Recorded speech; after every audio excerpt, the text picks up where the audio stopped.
Ini. Oh. Bismillahirrahmanirrahim. Assalamualaikum warahmatullahi wabarakatuh. Alhamdulillahirabbil alamin. Wassalatu wassalamu ala Rasulillah wa ala alihi wa sahbihi wa man wala amma ba'd. Sekalian Bapak, Ibu, saudara-saudari, kaum muslimin dan muslimat, baik yang hadir di sini maupun yang hadir melalui Zoom, yang mudah-mudahan senantiasa dirahmati oleh Allah Subhanahu wa taala dimanapun berada. Alhamdulillah saat ini kita telah masuk di sebuah bulan yang sangat luar biasa. Bulan yang disebut sebagai bulan yang penuh dengan kemuliaan, bulan yang penuh dengan pengampunan dosa, bulan yang penuh dengan pelipat gandaan pahala. Yang mana bulan ini akan dirindukan oleh orang-orang yang berharap agar bisa masuk ke dalam surganya Allah Subhanahu wa taala. Bulan ini adalah bulan yang sangat dirindukan oleh orang-orang yang merasa dan yakin bahwa dosanya ini lebih banyak daripada pahalanya, dan dia khawatir tentang nasibnya nanti di hadapan Allah Subhanahu wa taala. Maka dengan datangnya bulan Ramadan ini dia sangat berbahagia karena inilah kesempatan untuk kemudian menambah pahala sebanyak-banyaknya dan menghapuskan dosa sebanyak-banyaknya. Nah, sebagaimana yang sudah kita ketahui bersama bahwa bulan Ramadan seperti yang Nabi Shallallahu Alaihi Wasallam sabdakan,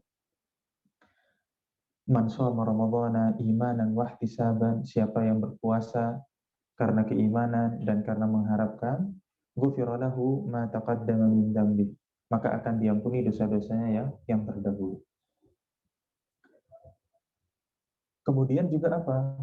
Bahkan Allah Subhanahu wa taala menjanjikan bahwa puasa ini diwajibkan kepada kita supaya kita ini menjadi orang-orang yang bertakwa. Tetapi harus diingat Bapak dan Ibu sekalian, yang namanya takwa itu bukan gelar. Sebagian kaum muslimin menyangka bahwa takwa itu gelar. Gelar tidak sama dengan takwa, karena keadaannya misalkan saya gelarnya SPD. Kemudian setelah lulus gelarnya SPD. Setelah saya dapat gelar SPD itu, ilmu saya tentang pendidikan saya letakkan, kemudian saya jual cendol misalnya. Pertanyaannya, apakah masih berhak saya menyandang gelar SPD? Tentu masih berhak. Karena apa? Saya punya ijazahnya, walaupun ilmunya saya taruh. Tetapi takwa tidak seperti ini. Takwa itu bukan gelar. Tetapi apa? Takwa itu sebuah kedudukan yang harus dikejar oleh seorang hamba, dan kalau sudah sampai kedudukan tersebut, maka kedudukan itu harus dijaga. Jika tidak dijaga, dia akan turun lagi, tidak menjadi orang yang bertakwa lagi. Nah, bulan Ramadan ini kalau kemudian kita perhatikan betul-betul, benar-benar melatih hamba-hamba Allah ini supaya dia menjadi orang yang bertakwa. Nah, terus pertanyaannya, orang bertakwa itu yang kayak gimana? Apakah yang kalau kesana kemari wajahnya bersinar, gitu, kayak lampu gitu maksudnya, atau gimana? Atau yang kalau dia jalan tidak perlu pakai bensin, melayang saja, gitu. Atau gimana? Gimana sih sebetulnya orang bertakwa? Maka Allah Subhanahu wa taala sudah jelaskan ini di dalam Al-Qur'an, di dalam surat Ali Imran ayat 133 atau 134. Kata Allah Subhanahu wa taala, "Wasari'u ila maghfiratin min rabbikum wa jannatin 'arduha as-samawati wal ardu u'iddat lil muttaqin." Bersegeralah kalian. Ayo cepat-cepat, enggak usah lama-lama. Kemana? Ke surganya Allah Subhanahu wa taala. Jadi kita ini disuruh cepat-cepat untuk mendapatkan surganya Allah Subhanahu wa taala, bersegera, enggak usah lama-lama. Wasari'u ila maghfiratin min rabbikum, bersegeralah kalian menuju ampunan Tuhan kalian. Jangan ditunda. Yang namanya ampunan ini jangan ditunda. Karena yang namanya kematian tidak pernah menunda. Dan jangan pernah disangka bahwa yang meninggal duluan itu yang tua dulu. Karena orang meninggal itu nggak melihat usia. Masih bayi aja bisa meninggal. Anak umur 5 tahun bisa meninggal. Yang umur 20-an juga bisa. Maka Allah SWT firmankan, "Wasari'u ila magfiratin min rabbikum." Bersegeralah kalian menuju ampunan Tuhan kalian. Terus apa? Wa jannatin 'arduhas samawati wal ard. Dan surga. Juga disuruh bersegera ke surga. Yang apa surganya itu? Luasnya itu seluas langit dan bumi. Jadi bumi ini yang sudah dihuni, berapa jumlahnya sekarang bumi ini? Manusianya?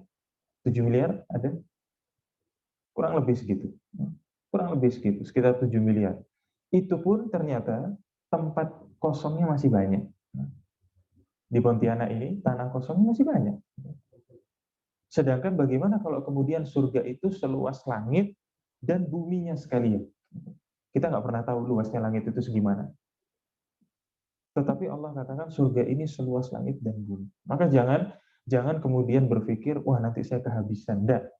Atau saya cuma dapat satu kapling aja di surga. Enggak. Orang yang akan mendapatkan tempatnya di surga, tempatnya luas. Nah, kemudian apa? Kata Allah, "Uiddat lil muttaqin." Yang surga itu dipersiapkan hanya bagi orang-orang yang bertakwa. Maka, ikhwas sekalian, Allah Subhanahu wa taala hanya akan memasukkan hamba-hambanya ke dalam surga itu yang memang bertakwa. Artinya, kalau dia itu tak bertakwa, maka surga bukan tempatnya. Karena orang kalau sudah tidak bertakwa, akan muncul dari dalam dirinya ini perbuatan jelek. Dijamin seperti itu. Nah terus kalau misalkan nggak masuk surga, terus masuk ke mana? Tempat lain tidak ada. Di akhirat nanti tempat lain tidak ada. Masuk ke dalam neraka kalau misalkan tidak menjadi orang yang bertakwa. Sebagian orang ada yang guyon, ada yang bercanda, mengatakan, tidak apa-apa, saya masuk neraka saja. Tidak apa-apa, saya nanti kumpul-kumpul dengan kawan saya. Misal, ada yang mengatakan seperti itu. Maka sebagai gambaran, sekalian, sebagai gambaran, siksaan yang paling ringan di neraka, itu kayak gimana sih siksaan paling ringan? Paling ringan adalah apa? Seseorang diletakkan di atas batu yang dipanaskan di neraka. Dia nggak kena neraka, dia nggak kena apinya. Tapi dia hanya diletakkan di atas batu yang batunya ini habis dipanaskan di neraka.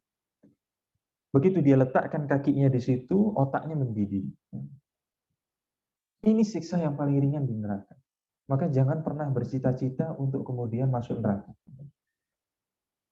Kita kena api bakaran sate aja udah sakit. Bagaimana dengan api yang ada di dalam neraka? Nah, terus kembali lagi, uiddat lil muttaqin, dipersiapkan bagi orang-orang yang bertakwa. Terus orang yang bertakwa itu yang kayak gimana? Sekarang kita akan lihat. Dan ini semuanya dilatih di dalam bulan puasa.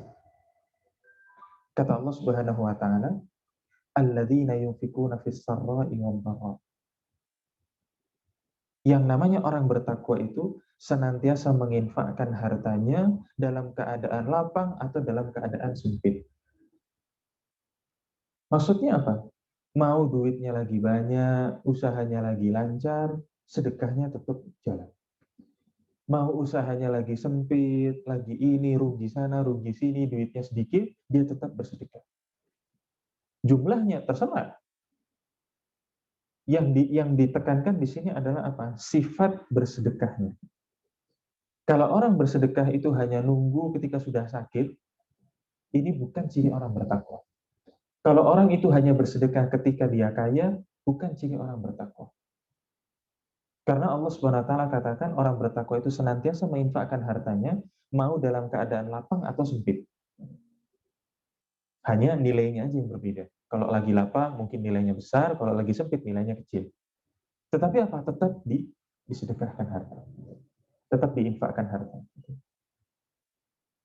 Sebagai gambaran, kawan-kawan sekalian, Rasulullah SAW disifatkan oleh para sahabat, kana ajwadun nas. Nabi SAW itu orang yang sangat dermawan. Wa kana ajwadu ma yakunu fi Ramadan. Tapi ketika masuk bulan Ramadan, kedermawanannya itu berkali-kali lipat. Bahkan para sahabat mengatakan bahwa sifat Nabi SAW ketika di bulan Ramadan itu kedermawannya apa? seperti angin yang berhembus. Angin yang berhembus itu kan nggak pernah setengah-setengah. Ya angin, angin gitu saja. Yang kayak kipas ini, itu kan nggak pernah kipasnya itu anginnya keluar sebagian, habis itu ditahan, enggak, langsung keluar begitu saja. Terus apa kaitannya dengan puasa juga?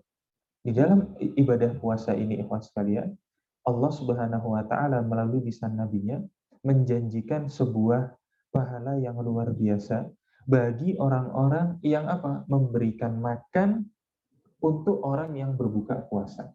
Bukan memberikan makan untuk orang yang puasa ya, nggak boleh ya.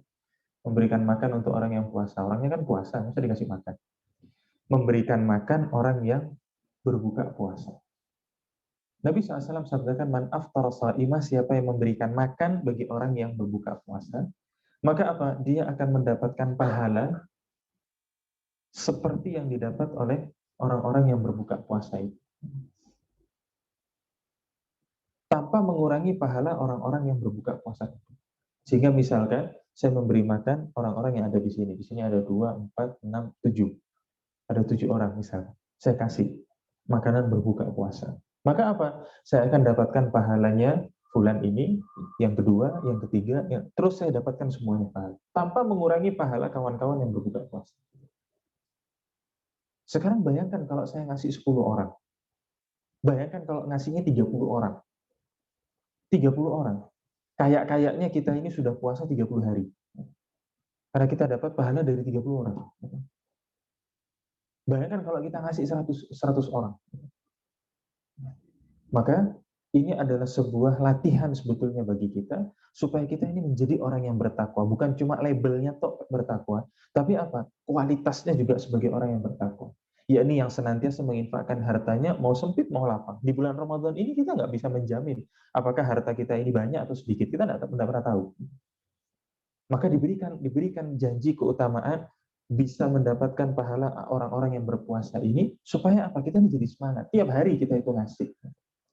Walaupun misalkan ngasihnya 10.000, kita belikan gorengan 10 biji, kita bagikan ke orang-orang. Walaupun cuma segitu. Karena yang dikejar itu bukan besarnya. Yang dikejar itu apa? Perbuatan menyedekahkan harta itu. Itu yang dikejar sebetulnya. Itu yang kepingin Allah SWT itu melatih kita itu. Urusan besarnya itu urusan belakangan. Yang penting ngeluarkannya itu. Jadi seperti itu. Kemudian apa? Itu ciri yang pertama dari orang bertakwa. Ciri yang kedua dari orang bertakwa itu apa? Wal kadhiminal ghaidh. Orang yang bertakwa itu apa? Mampu menahan amarahnya.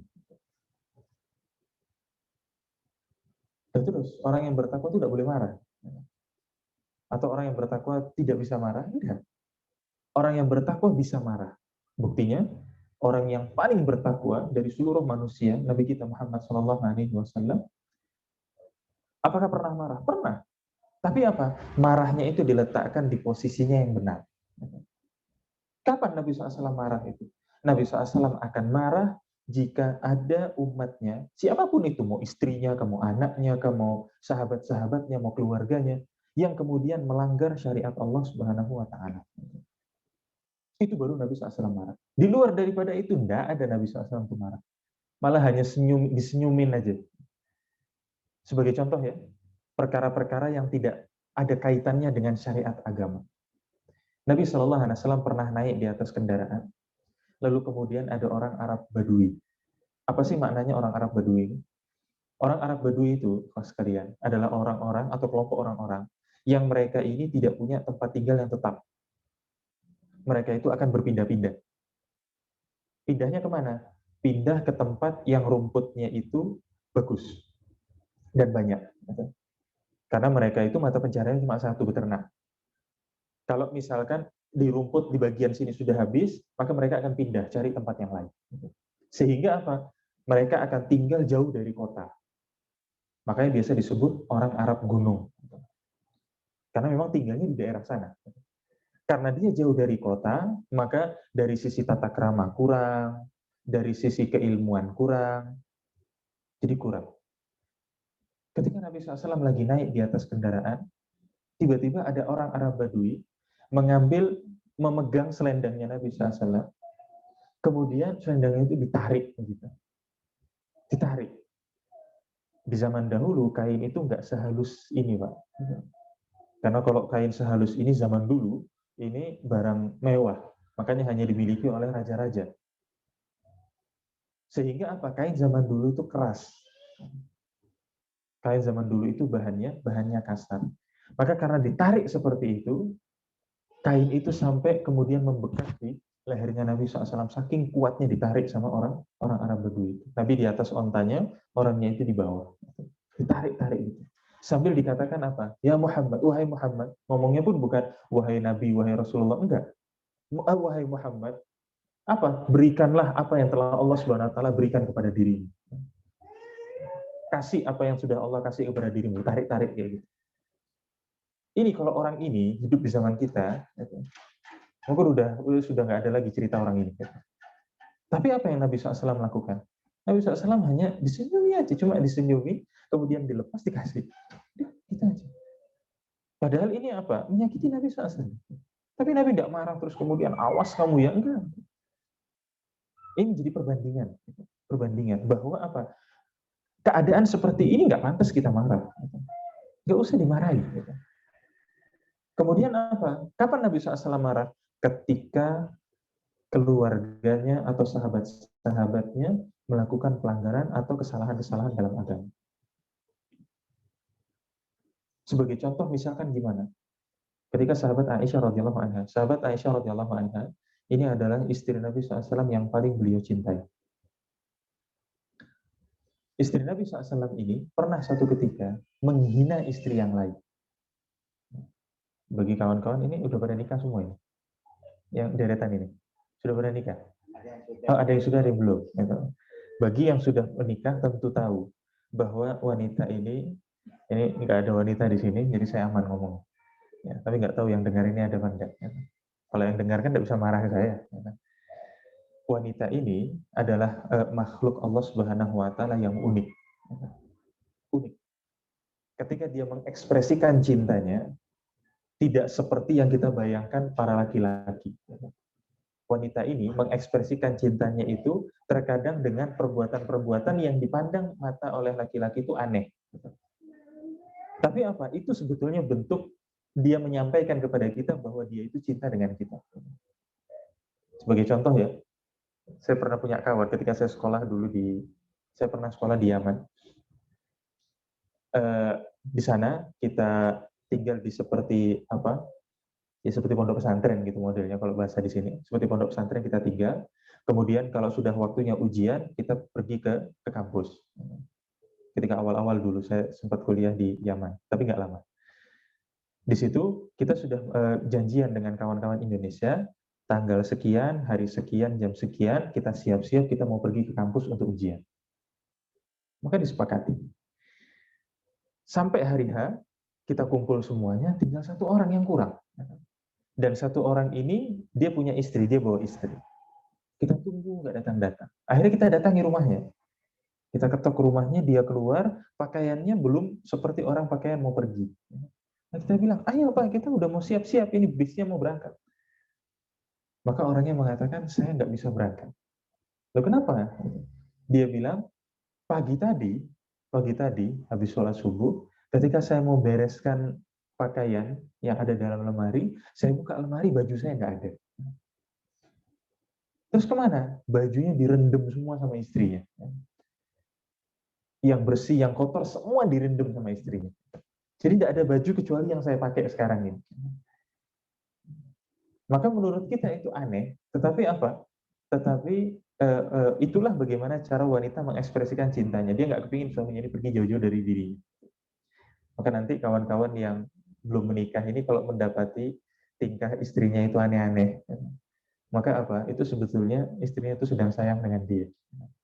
Nah, istri Nabi SAW suatu ketika pernah menghina istri yang lain.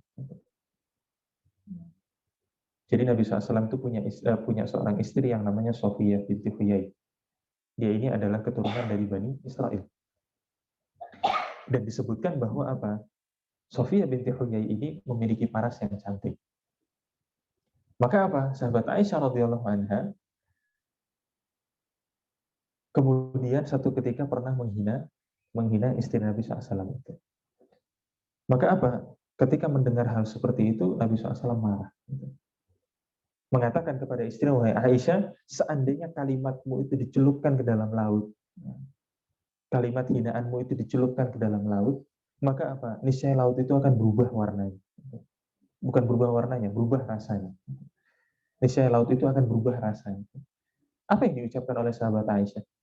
Sahabat Aisyah hanya mengatakan kepada istri Nabi SAW itu, dasar anaknya orang Yahudi. Kalimatnya seperti itu. Walaupun kenyataannya benar. Kenyataannya benar. Cuma apa? Yang seperti ini tidak boleh. Maka Nabi SAW marah di situ. Sehingga apa? Ikhwas sekalian? Seorang yang bertakwa itu, dia bisa marah. Dia bisa marah. Di tempat-tempat yang memang seharusnya. Kita nanti punya anak, kalau anak-anak kita ini sudah azan, nggak ada yang siap-siap ganti baju mau ke masjid. Marah kita di situ. Kita sebagai orang tua punya hak di situ. Ketika istrinya eh, ketika sudah azan kemudian masih sibuk main HP, marah kita di situ. Kita marahi. Bukan apa, Bapak-bapak sekalian yang hadir di sini. Anak dan istri kita itu akan menjadi tanggung jawab kita nanti di hadapan Allah Subhanahu wa taala. Kita akan ditanya. Sekarang aja misalkan, kalau saya tanya, kalau misalkan ditanya, kenapa kok anaknya masih main game misalkan, padahal sudah ada. Kenapa kok anaknya tidak sholat? Mau jawab apa sekarang gitu? Sekarang ini coba kita bikin simulasi aja. Kalau misalkan sekarang kita ini ditanya, ini ada anak tidak sholat, anak kita ini, anak kandung kita ini tidak sholat. Kemudian sudah ada, dia masih sibuk dengan game. Kalau misalnya kita ditanya, kenapa kok anaknya tidak sholat? Mau jawab apa sekarang? Apa sekarang mau jawab? Sekarang bayangkan kalau pertanyaan ini disampaikan oleh Allah Subhanahu wa taala. Mau jawab apa sekarang? Bukan hanya itu saja, kawan-kawan sekalian, bukan hanya itu saja. Tapi apa? Nanti di akhirat nanti akan ada istri-istri yang menggugat suaminya. Dengan kalimat apa? Wahai Allah, suami-suami ini tidak pernah mengajarkan kepada saya urusan agama. Dia nggak pernah peduli dengan agama saya. Dia nggak pernah peduli apakah saya sholat, dia nggak pernah peduli apakah saya baca Quran, dia nggak peduli. Dia hanya apa? Dia hanya memperdulikan isi perut saya. Hanya sibuk kerja, cari duit, kasih duit, habis itu selesai. Akan ada istri-istri yang menggugat suaminya nanti di hadapan Allah Subhanahu wa taala. Sehingga ini keadaan yang cukup mengerikan.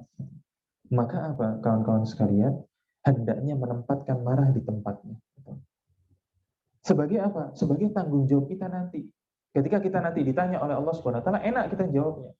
Wahai Allah, saya sudah pernah marahi dia karena dia tidak melaksanakan sholat. Saya pernah marahi anak-anak saya karena mereka nggak melaksanakan sholat misalkan.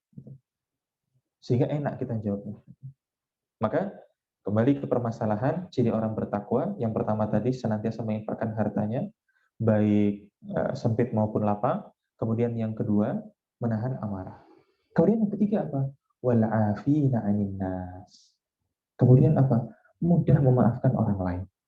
Itu ciri orang bertakwa. Kalau kemudian ada orang yang kemudian hobinya itu mendendam, hobinya itu mendendam.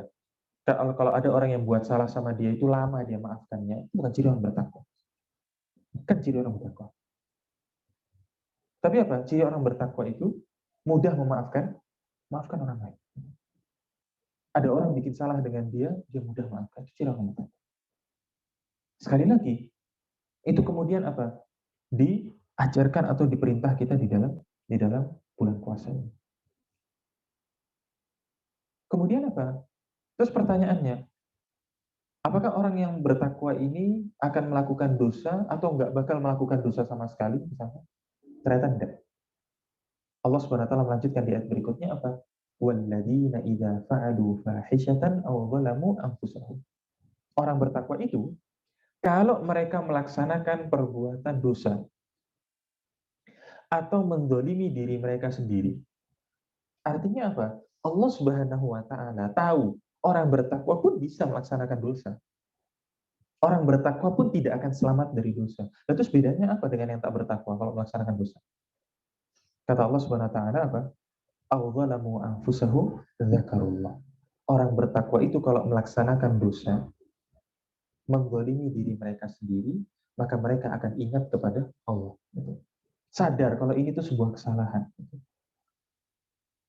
Orang yang nggak bertakwa gimana kalau melaksanakan kesalahan? Kalau melaksanakan dosa, nggak ada rasa bersalah, nggak ada takutnya kepada Allah Subhanahu Wa Taala. Bahkan kadang apa sebagiannya ketika melaksanakan dosa apa cerita-cerita. Pernah jumpa orang seperti ini yang cerita-cerita tentang dosanya? Pernah nggak? Pernah kan? Gitu. Artinya apa? Dia tidak pernah merasa malu dengan dosa yang dia lakukan. Dia tidak pernah merasa khawatir dengan siksanya Allah Subhanahu Wa Taala, malah merasa bangga. Diceritain ke orang-orang. Gitu. Tahu nggak? Dulu saya itu begini. Tahu nggak? Kemarin saya itu begini, begini, begini. Bahkan apa? Ngajak orang lain. Ayo kita ini. Orang bertakwa nggak seperti itu. Ketika dia melakukan kesalahan, maka apa? Dia akan ingat, takut dengan Allah Subhanahu Wa Taala. Maka apa? Dia langsung minta ampun kepada Allah Subhanahu Wa Taala, minta tobat kepada Allah Subhanahu Wa Taala.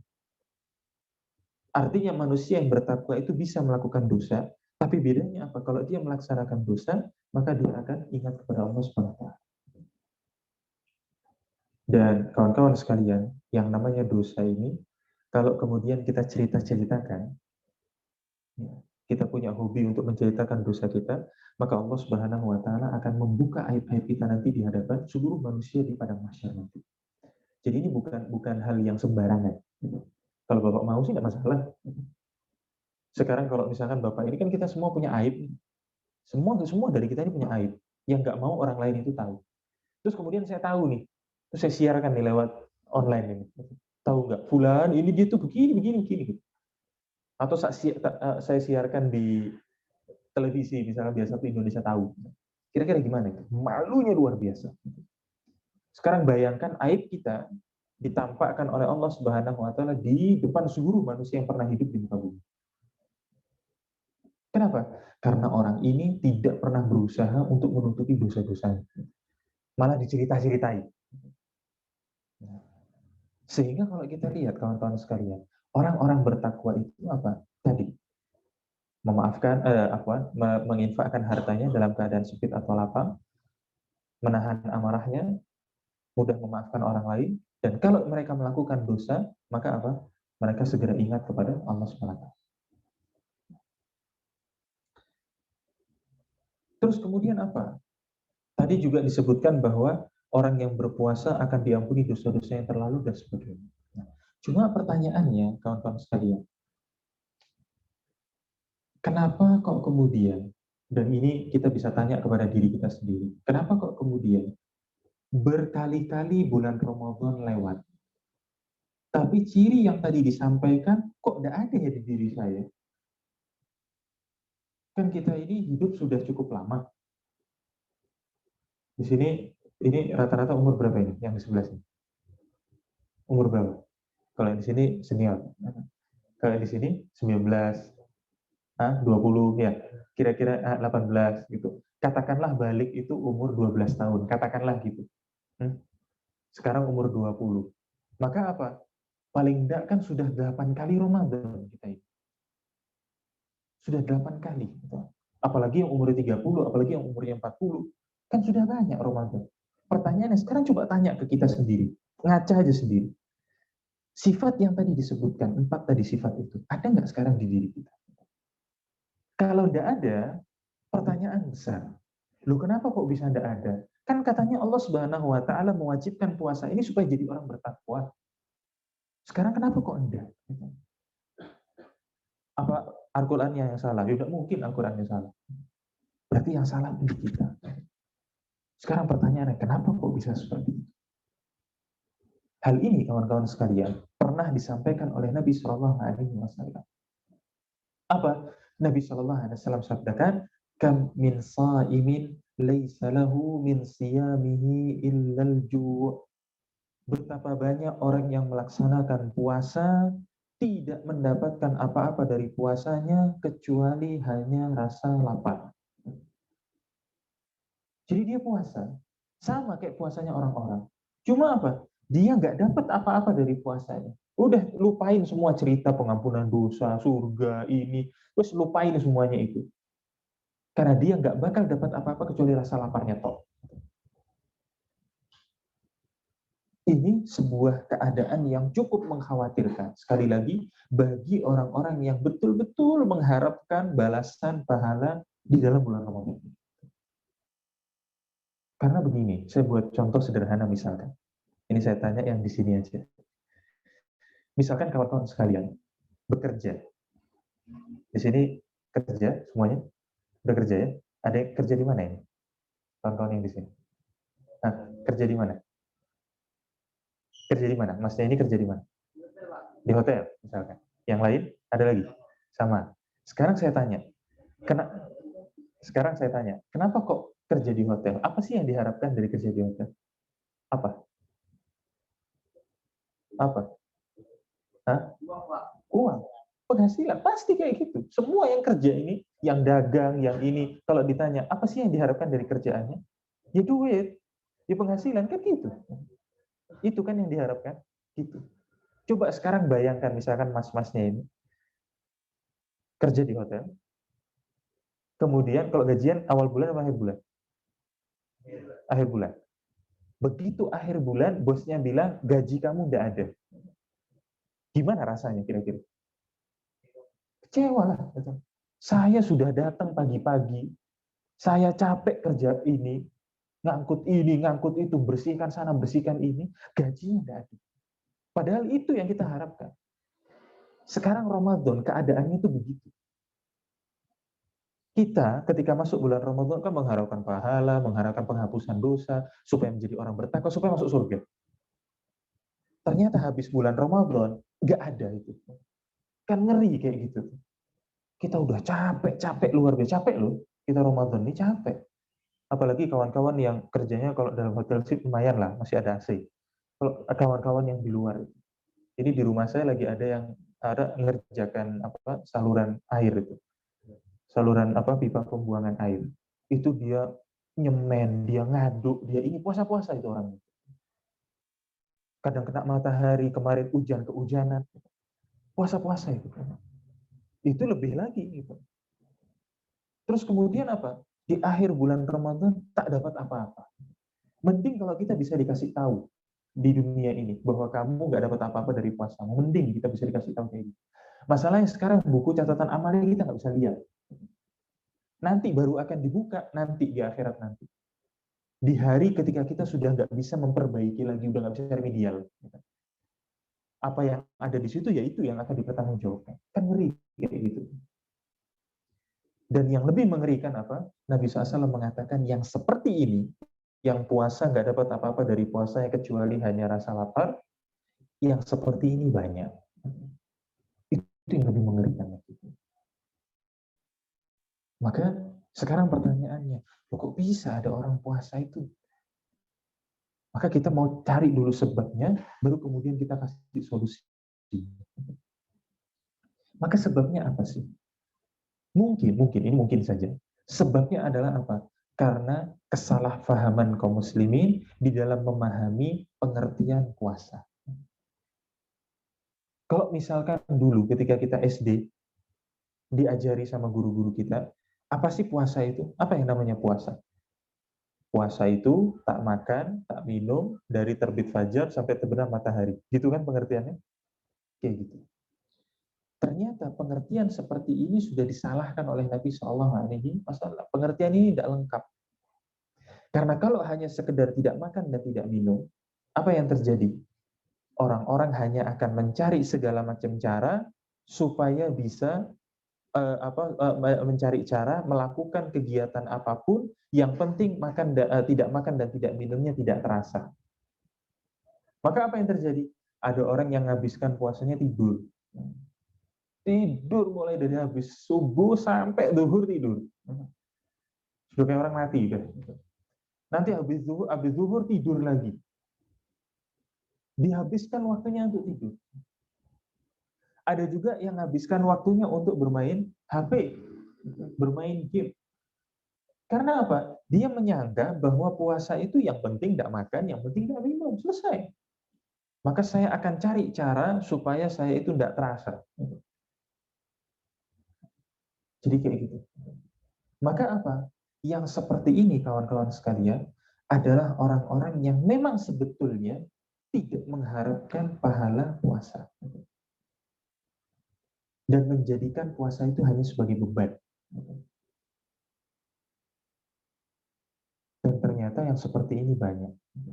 Saya ketika menjelang masuknya bulan Ramadan, saya ini banyak diteleponi orang. Apa? Nanya, Ustaz, Ramadan kapan? Ramadan kapan? Maka saya bilang, Ramadan itu Pak tanggal 1. Ramadan itu tanggal 1. Ramadan kan tanggal 1. Enggak, maksudnya yang bulan Masehinya. Kalau kayak gitu sebentar. Akhirnya saya lihat keputusan hasil sidang isbat. Saya nonton di YouTube tadi. Saya nonton siaran langsung. Karena saya nonton di YouTube, kan biasanya ada tuh komen yang, kalau live itu kan ada tuh komen banyak tuh. Dari komen itu ada yang nulis kalimatnya begini, Alhamdulillah puasanya cuma 29 hari. Ada yang nulis kayak gitu. Masih ingat saya sampai sekarang. Cuma nggak sempat saya screenshot aja. Gitu. Karena cepat dia ininya. Alhamdulillah puasa cuma 29 hari. Artinya apa sih? Dia sebenarnya nggak mengharapkan datangnya puasa ini. Dia jadikan puasa ini sebagai beban. Tidak dijadikan sebagai usaha untuk memperbaiki diri, usaha menghapuskan dosa-dosanya yang banyak ini, dan usaha memperbanyak pahala yang cuma sedikit ini. Nah, terus pertanyaannya, kalau begitu, puasa yang benar itu seperti apa sih? Maka Nabi SAW katakan, laisa siyamu minal akli wasyurbi. Apa itu? Waktu habis. Hah? Oh, saya kira udah masuk maghrib ya. Nah, Nabi SAW mengatakan, laisa siyamu minal akli wasyurbi. Puasa itu bukan hanya tidak makan dan tidak minum saja. Tetapi apa? Innamas siyamu minal lagwi warrafat. Puasa itu juga harus menjauhi dua hal. Apa itu? Al-laghu. Al-laghu ini apa sih? Al-laghu itu adalah perbuatan yang tidak ada manfaatnya. Tidak ada keuntungannya. Kerugiannya ada. Dan apa? Berpotensi melaksanakan dosa. Orang Islam yang cerdas, yang akalnya jalan, tentu akan tahu mana perbuatan yang ada untungnya, yang ada manfaatnya, dan yang tidak ada manfaatnya. Tentu dia akan tahu. Tentu dia akan tahu. Apa kebiasaan kaum muslimin di bulan Ramadan yang kemudian kebiasaan itu tak ada manfaatnya? Di bulan Ramadan, dan ini sampai sekarang masih ada, kebiasaannya apa? Ketika sudah lewat waktu asar, sekitar jam 5-an gitulah, atau jam setengah 5, akan ada sebagian kaum muslimin keluar dari rumahnya. Ketika ditanya, mau kemana? Biasa jawabannya itu mau cari maghrib. Maghrib nggak usah dicari, nanti datang sendiri maghribnya itu. Mau cari maghrib. Ada juga ketika ditanya, mau kemana? Ya, keliling-keliling, Jak. Gitu. Keliling-keliling itu kemana? Orang-orang yang kemudian memperhatikan waktunya, cobalah kita lihat orang-orang sukses, orang-orang yang duitnya banyak itu. Ketika dia ditanya, Pak mau kemana? Tujuannya itu jelas. Saya mau ke sini, saya mau ke sana, saya mau ke sini, saya mau ngurus ini, saya mau ngurus itu. Jelas tujuannya. Itu orang yang cerdas. Maka kalau kemudian kita keluar dari rumah, mau kemana? Mau ke sana, mau ngapain? Mau beli makanan berbuka. Bagus. Artinya ada tujuan jelas. Datang ke sana, udah selesai urusannya, balik pulang ke rumah. Tapi ini enggak. Keliling kota. Kemana? Enggak ada tujuan. Sekarang ya kalau kita tanya, apa manfaatnya dari hal itu? Tidak ada manfaatnya. Paling manfaatnya ya supaya puasanya tidak terasa, balik lagi ke sana. Karena memang tujuannya itu. Terus kemudian apa? Kerugiannya ada bensin habis. Jelas bensin habis. Kemudian apa lagi? Apakah ada berpotensi dosa? Ada berpotensi dosa. Karena di jalan itu ada hal-hal yang memang tidak seharusnya dilihat oleh orang-orang yang berpuasa. Banyak hal-hal yang tak boleh kita lihat di situ. Belum lagi kalau kemudian keluarnya dari rumah itu bersama dengan wanita yang bukan halal baginya. Sehingga berpotensi menjadi dosa. Maka orang yang berpuasa tak boleh melakukan hal seperti itu. Jangan habiskan kemudian waktu puasa kita hanya untuk main game HP atau hanya untuk tidur, atau hanya untuk keliling-keliling kota tanpa tujuan yang jelas. Nah, terus gimana? Kalau gitu puasa saya harus ngapain? Berarti puasanya waktunya harus produktif.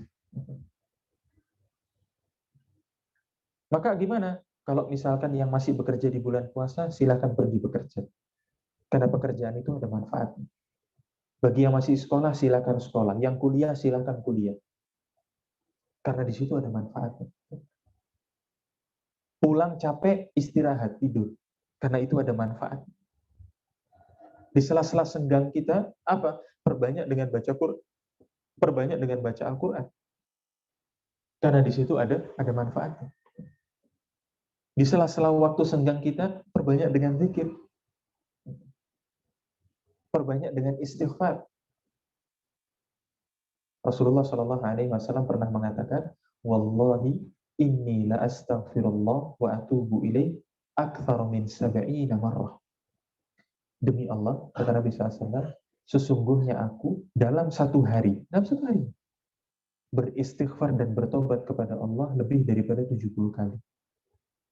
Nabi loh ini, yang sudah jelas tempatnya di surga, yang sudah jelas masuk surga, yang sudah ditetapkan oleh Allah sebagai orang yang pertama kali membuka pintu surga. Makanya saya sering guyon dengan kawan-kawan saya itu, kita ini kelompok manusia yang kepedean. PD-nya tinggi. Kepastian masuk surga? Enggak. Dosanya banyak? Iya. Amalannya pasti diterima? Belum tentu. Dosanya banyak? Iya. Terus kemudian tak pernah mau bertobat. Dalam satu hari bahkan sekali kita mengatakan astagfirullah aja enggak. Enggak. Tapi Nabi SAW dalam satu hari lebih daripada 70 kali. Terus pertanyaannya, lah kita ini gimana? Apa terus kita ini sudah yakin punya sertifikat di surga sana? Enggak. Kalau tidak, maka apa? Perbanyak istighfar. Perbanyak baca Quran. Sehingga apa? Dalam satu hari kalau bisa, kawan-kawan sekalian, buat jadwal. Bahwasannya satu hari, paling tidak saya harus bisa membaca Al-Quran 2 lembar misalnya. Atau 3 lembar. Atau 1 lembar misalnya. Harus ada target. Karena kalau bacaan Qurannya lancar, baca 1 lembar itu tidak ada 10 menit. Tidak ada 15 menit. Oh sebentar, lancar kok, coba bolak-balik gitu aja. Karena kalau bacaannya lancar. Kalau bacaannya tidak lancar gimana? Kalau bacaannya terbata-bata, maka apa? Harus lancar. Orang Islam harus lancar baca Qurannya. Kecuali kalau baru masuk Islam. Ini saya panggil mu'alaf tak mau, marah. Saya panggil mu'alaf. Saya suruh baca Quran tak bisa. Ya, orang Islam mau bukan. Maka orang Islam harus bisa lancar. Tapi kalau ya Ustadz ini kan baru dapat ilmunya sekarang. Tapi sekarang ini masih belum lancar, gimana? Baca Quran. Ya, baca Quran. Tetapi mungkin kalau tidak lancar, membutuhkan waktu ekstra, sehingga yang kita baca tidak terlalu banyak. Misalnya.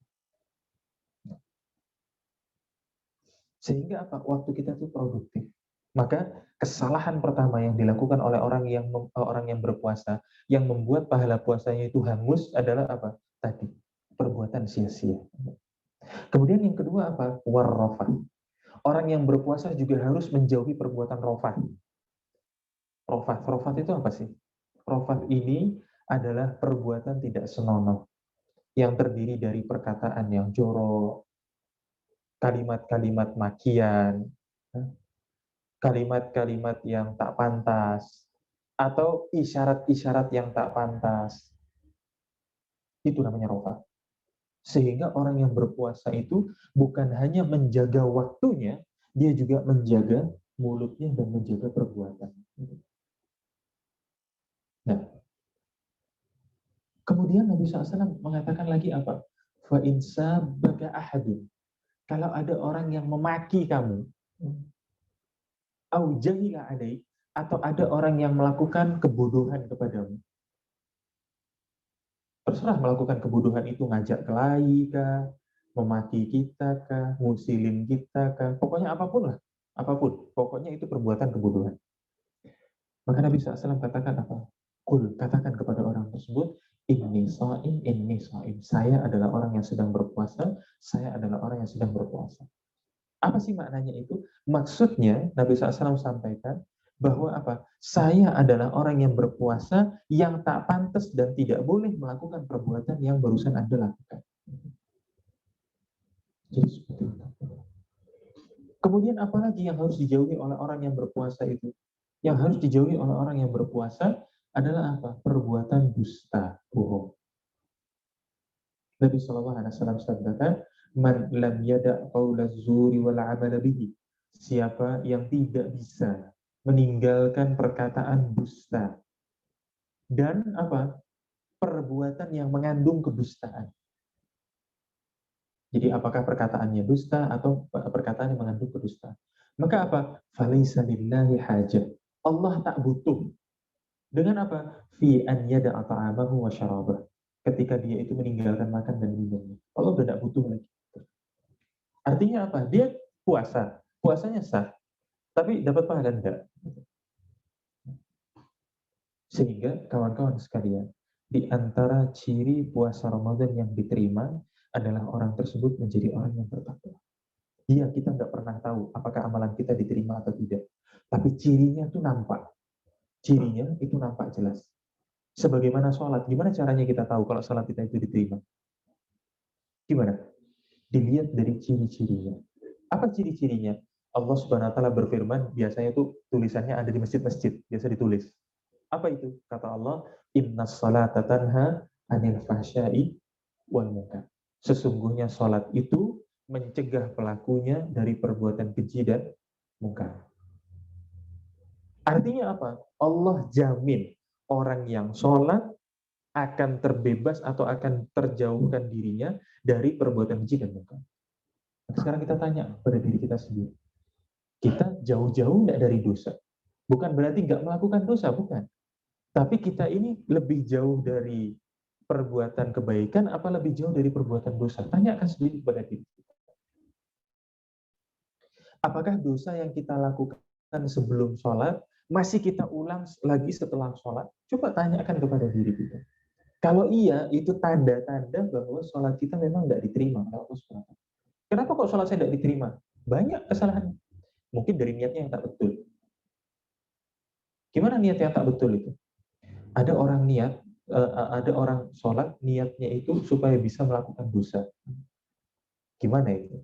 Bapak saya dulu pernah berdagang di Jakarta. Di Jakarta itu punya kawan, apa? Satu inilah, bukan satu toko, bersebelahan toko. Bapak saya perhatikan orang ini luar biasa. Apa? Kalau misalkan sholat zuhur itu jam 12, misalkan ya,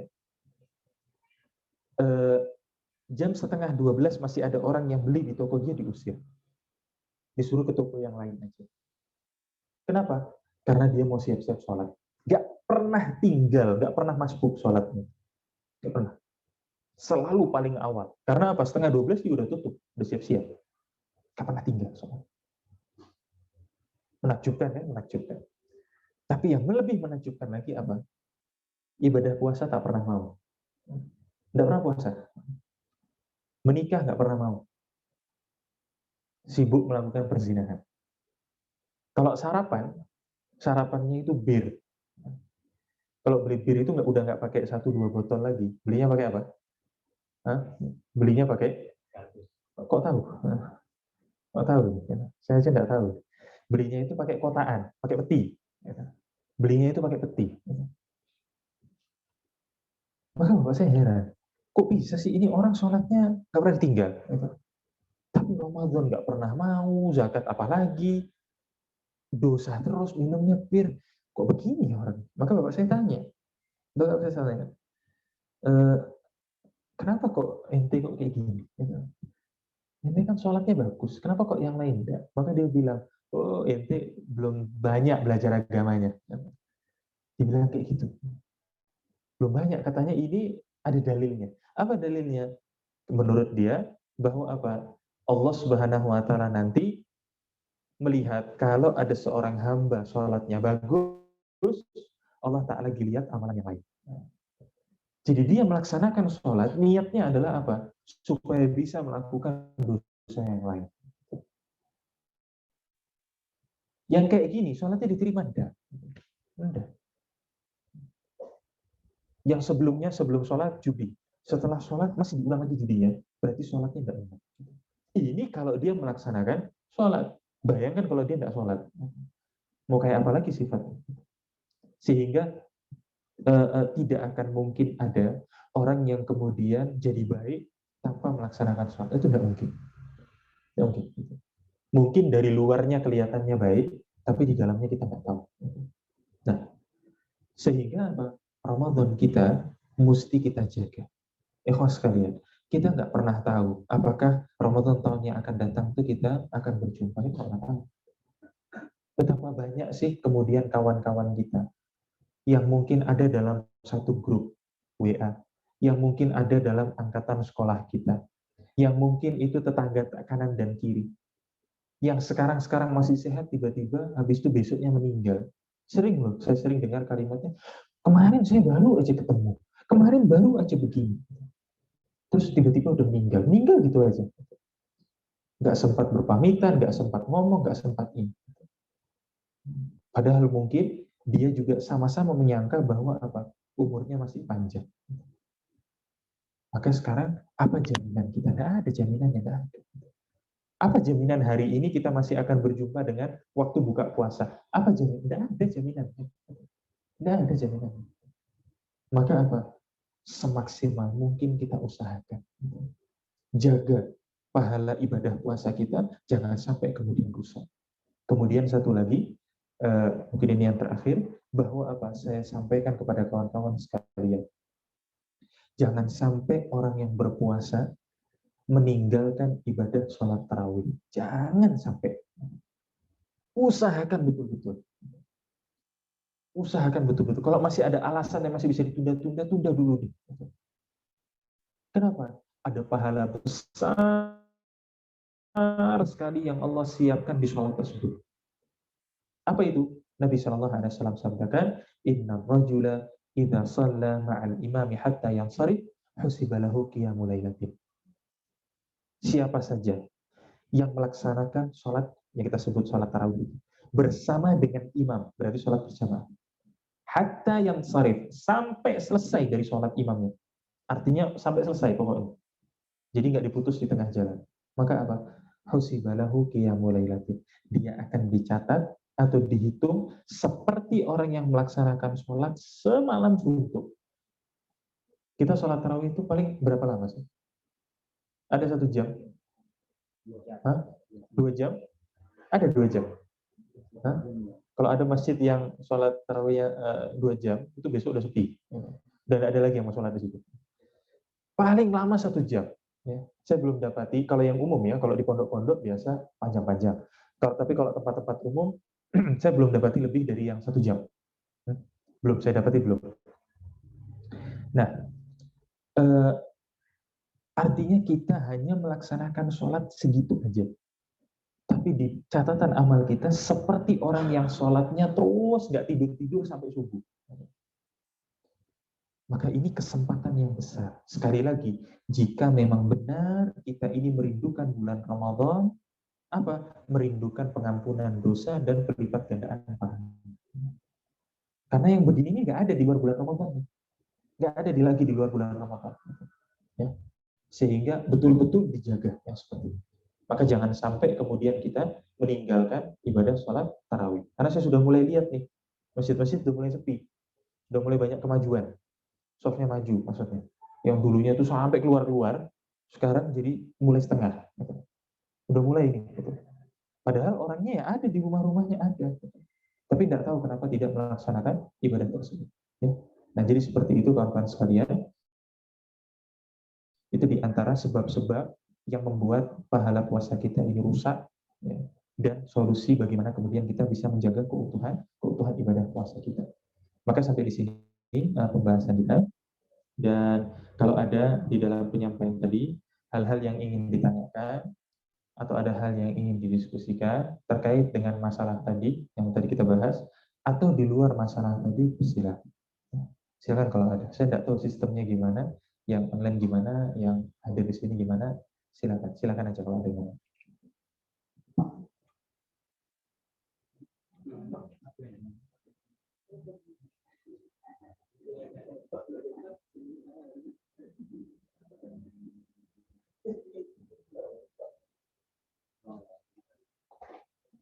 Oh ada, sini saya aja yang baca.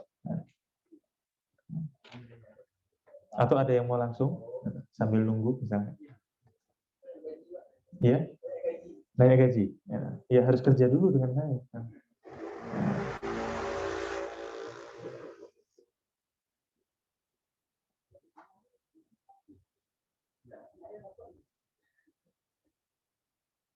Baik.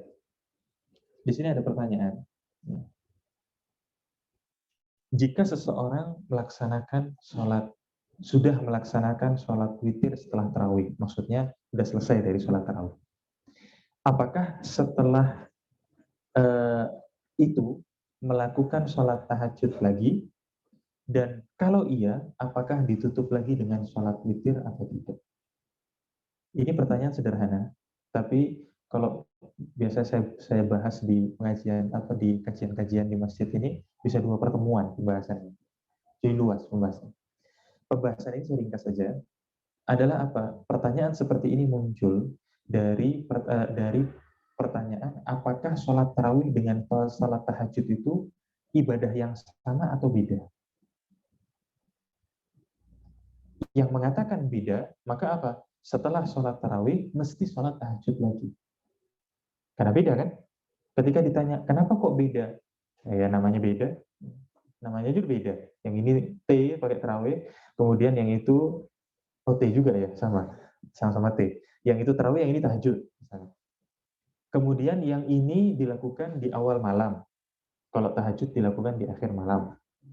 Yang ini dilakukan berjamaah, kalau yang tahajud dilakukan sendiri-sendiri. Yang ini dilakukan di bulan Ramadan, yang tahajud dilakukan di luar atau di bulan-bulan yang lain juga.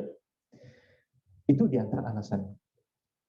Tetapi kawan-kawan sekalian, yang saya dapati dari penelusuran saya, bahwa ternyata sebetulnya tarawih dengan tahajud ini ibadah yang sama. Jadi nggak ada bedanya.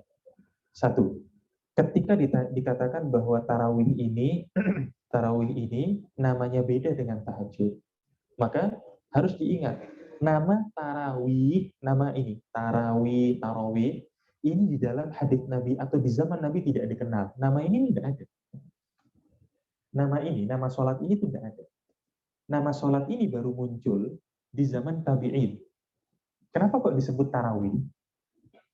Diambil dari kata tarwihah. Jadi tarawih itu jamaknya, tarwihah itu kata mufradnya atau kata tunggalnya.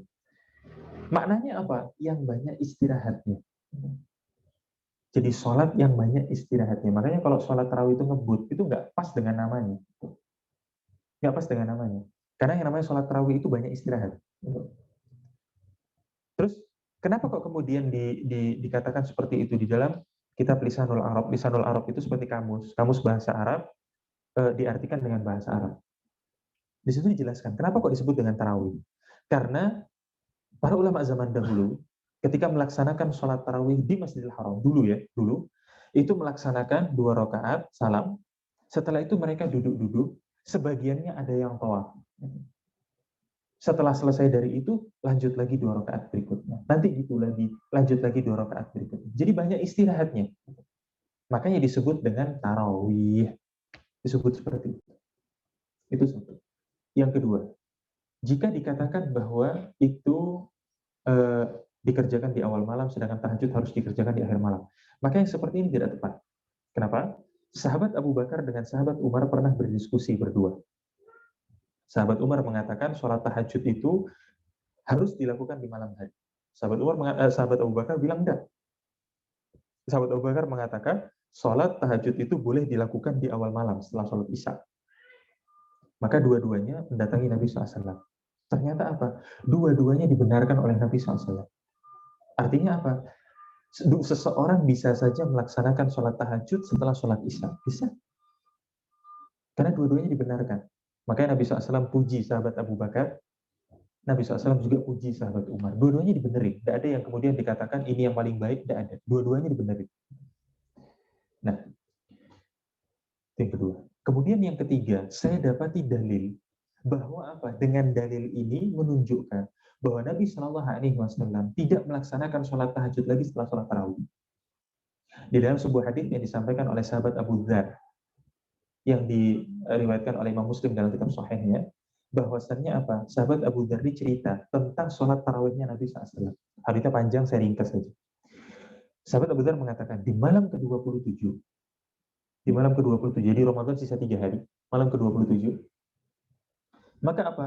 Jama'a ahlahu wa nisa'ahu wa nas. Nabi SAW itu kumpulkan semua istrinya, kumpulkan anak-anaknya, kumpulkan semua manusia untuk melaksanakan sholat tarawih di masjid. Kemudian apa? Summa shalla. Kemudian Nabi sholat, sampai kapan sholatnya itu? Sampai sahabat itu mengatakan, hatta khashina an yakutana al-falah. Sampai kami itu khawatir nggak kebagian waktu sahur. Jadi Nabi sholat mulai dari habis Isya. Sampai sahabat itu apa? Khawatir, ini kayaknya lewat ini waktu sahur. Jika dikatakan harus tahajud lagi setelah sholat tarawih, dalam keadaan itu kapan Nabi dan para sahabatnya sholat tahajud? Sahabat aja udah ngomong, ini takut nggak dapat waktu sahur. Sehingga yang saya yakini bahwa apa? Tidak ada keharusan seseorang melaksanakan sholat tahajud lagi setelah sholat tarawih. Cukup. Ya, cukup. Kemudian juga apa? Sahabat Abu Dzar sudah pernah meminta untuk melaksanakan sholat lagi setelah sholat tarawih. Sudah pernah minta. Makanya Nabi SAW tidak mengabulkan permintaan sahabat Abu Dzar. Beliau hanya mengatakan sabda yang tadi saya sampaikan, innar rajula idza shalla ma'al imami hatta yansarif hasiba lahu qiyamul lailatin. Yang tadi dikatakan bahwa apa? Seseorang apabila melaksanakan sholat bersama dengan imam sampai selesai, maka dia dicatat sebagai orang yang melaksanakan sholat semalam suntuk. Kalimat itu disampaikan sebagai respon dari pertanyaan sahabat Abu Dzar ketika beliau meminta untuk sholat lagi. Nah, terus kalau gitu saya nggak boleh sholat. Ya sebetulnya secara hukum boleh melaksanakan sholat lagi. Tetapi kalaupun memang mau melaksanakan sholat lagi, maka tidak boleh ditutup dengan witir. Karena apa? Nabi SAW mengatakan, la witrona fil lail. Tidak boleh ada 2 witir dalam satu malam. Ya. Jadi kalaupun kita mau melaksanakan sholat, yang genap-genapnya aja. Ya, yang genap-genapnya saja. Nah, itu yang pertama. Kemudian yang kedua, apakah ada doa atau amalan di bulan Ramadan yang dapat mengampunkan dosa-dosa di tahun yang lalu atau di tahun-tahun yang lalu? Ikhlas sekalian, amalan ya, satu amalan yang bisa di bulan Ramadan yang bisa mengampunkan dosa tahun-tahun yang lalu. Apa itu amalannya? Apa kira-kira? Tadi saya sudah sempat singgung. Kalau ada yang nangkep. Nah, apa itu amalannya? Puasa ini sendiri. Karena Nabi SAW mengatakan apa? Man shoma Ramadhana imanan wa ihtisaban, ghufira lahu ma taqaddama min dzambi. Siapa saja yang melaksanakan puasa. Tapi ada syaratnya, karena keimanan, jadi bukan karena ikut-ikutan. Dan karena mengharapkan balasan dari Allah, nggak mengharapkan balasan dari yang lain, maka apa? Akan diampuni dosa-dosanya yang terdahulu. Yang terdahulu ini kapan? Pokoknya kapan aja. Pokoknya yang dulu-dulu semuanya diampuni semua oleh Allah SWT. Syaratnya tadi, puasanya itu karena keimanan, bukan karena ikut-ikutan. Nggak sama kayak yang tadi, Alhamdulillah 29 hari itu. Nggak sama kayak tadi. Itu kan hanya ikut-ikutan aja puasanya itu. Benar-benar karena keimanan, karena dia sadar inilah kewajiban saya sebagai seorang muslim. Kemudian apa? Dia mengharapkan, saya betul-betul puasa ini mengharapkan balasan dari Allah. Kepingin dapat surganya, kepingin dapat pahala itu yang diharapkan. Maka apa? Allah janji akan diampuni dosa-dosanya yang terdahulu. Kemudian kalau doa, ada nggak doa khusus? Doa khusus sebetulnya tidak ada. Tetapi apa? Perbanyaklah istighfar. Hanya saja di 10 hari yang terakhir, saya sangat menyarankan kawan-kawan sekalian untuk memperbanyak doa yang diajarkan oleh Nabi SAW kepada sahabat Aisyah. Ketika sahabat Aisyah mengatakan, wahai Rasulullah, kalau seandainya saya berada di malam yang di situ ada Lailatul Qadarnya, apa yang harus saya baca? Maka Nabi SAW mengatakan, bacalah olehmu Allahumma innaka afuwun tuhibbul afwa fa'fu anni. Ya Allah, Engkau adalah yang suka memaafkan. Adalah Allah yang suka memaafkan. Allahumma innaka afuwun. Allahumma innaka afuwun. Engkau adalah zat yang maha mengampun. Tuhibbul afwa, suka memaafkan. Fa'fu anni, maka maafkanlah saya. Sehingga di 10 hari yang terakhir, kalimat ini, doa ini kita baca berulang-ulang. Banyak akan, pokoknya dimanapun kita baca berulang-ulang. Nah, seperti itu. Adapun di hari-hari yang lain, tidak ada doa khusus, ya. Hanya kita kemudian banyak beristighfar, kemudian meminta ampun kepada Allah Subhanahu wa Ta'ala. Ya. Silakan kalau masih ada yang lain. Iya, silakan. Iya.